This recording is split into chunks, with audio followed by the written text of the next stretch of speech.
અકબંધ રહ્યું છે. કાલે એક સ્પેશિયલ દિવસ હતો. હું એનો ડાયલોગ બોલું છું. કદાચ તમને બધાને ડાયલોગ ગમે તો તમે બધા જ બોલજો. तुम मुझे खून दो, मैं तुम्हें आजादी दूंगा. આ ડાયલોગ કોણ બોલ્યું? સુભાષચંદ્ર બોઝ. અને કોણ બોલ્યું બેટા? બ્રિટિશર્સ નહીં, સુભાષચંદ્ર બોઝ દ્વારા બોલાયેલો ડાયલોગ હતો. तुम मुझे खून दो, मैं तुम्हें आजादी दूंगा. કાલે કઈ તારીખ હતી? કાલે કઈ તારીખ હતી?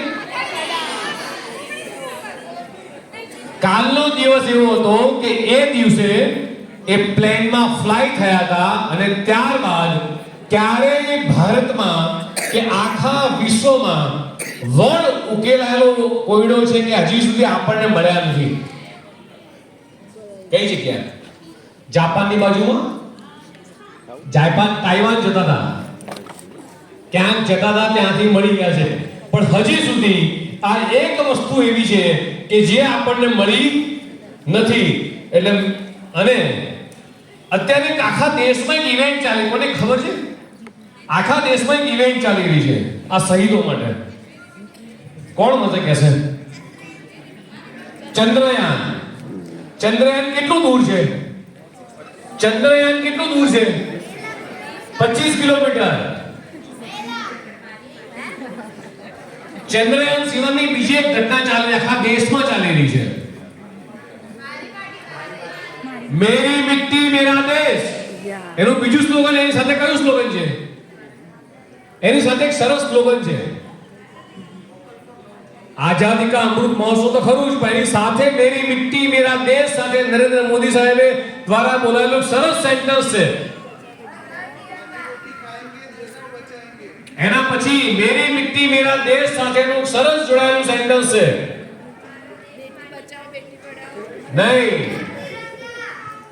હર ઘર તિરંગા ને એના સિવાય હજી એક સેન્ટેન્સ. આઝાદીનો અમૃતકાળ હજી એક સેન્ટેન્સ. વસુદેવ કુટુંબકમ G20 માટેનું બોલાયેલું સેન્ટેન્સ છે.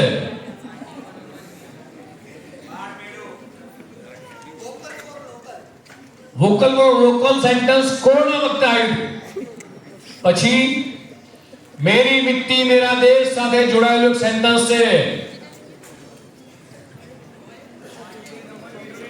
માટી કો નમન, વીરો કો વંદન. જોરદાર તાલિયા. આ સેન્ટેન્સ કે નાનું સેન્ટેન્સ નથી. તમને ખબર છે આ મેરી મિટ્ટી મેરા દેશ કાર્યક્રમ શું છે? કોઈને ખ્યાલ છે? Anyone nose?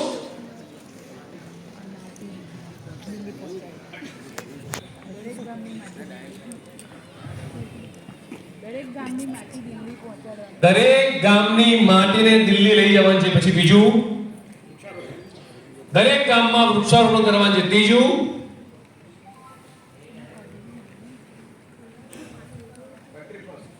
country first. Fourth,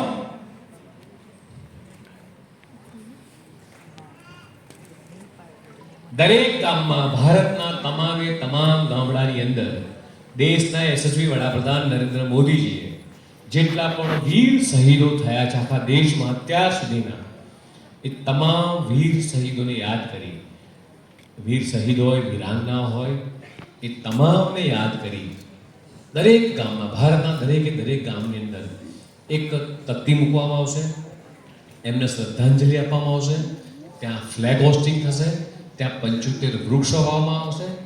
just imagine, કલ્પના કરો કે 25 વર્ષ પહેલા, 50 વર્ષ પહેલા, 100 વર્ષ પહેલા ન નાત, ન જાત, ન તડકો, ન છાંયડું, ન વરસાદ, ન વાવાઝોડું, ન બોર્ડર કે ભાઈ આ પ્રાંતનો છે, આ પ્રાંતનો નથી, અને છતાં જ રાત દિવસ જે સૈનિક આપણા માટે કામ કરી રહ્યો છે અને એ સૈનિક શહીદ થયો જેવા ઘણા આપણને બધાને ખબર નથી કે કદાચ આપણા ફોરફાધર પણ સૈનિકમાં હશે કે નહીં, આપણને ખબર નથી આજે.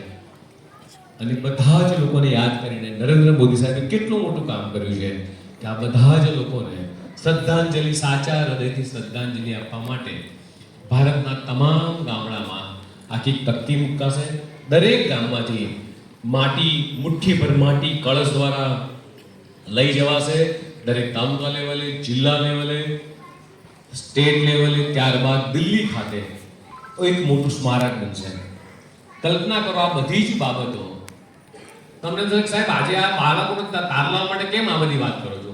પણ આ બધી વાત એટલા માટે કરું છું કે આજની પેઢીને અને આ આવનારી પેઢીને આપણે શું આપીને જવું છે એની ખાસ સવિશેષ ચિંતા મિત્રો કરવી પડશે આપણે, કે મારે આ આવનારી પેઢીને શું આપીને જવું છે.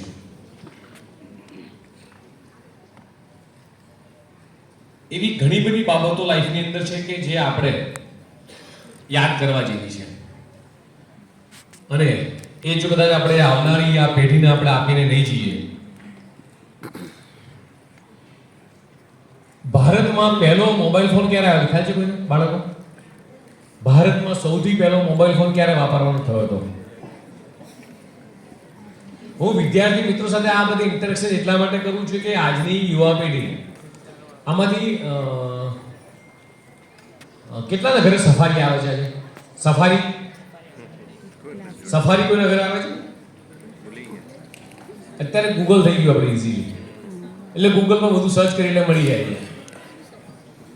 મારા ઘરે આજે કદાચ સફારીની આજે નથી આવતું, પણ કદાચ સફારીના જૂના પુસ્તકો 500 કરતા વધારે પુસ્તક પડ્યા છે, ભેગા અલગ અલગ કરેલા વર્ષોથી આવતા. એમ હું કાલે સર્ચ કરતો હતો એમ તો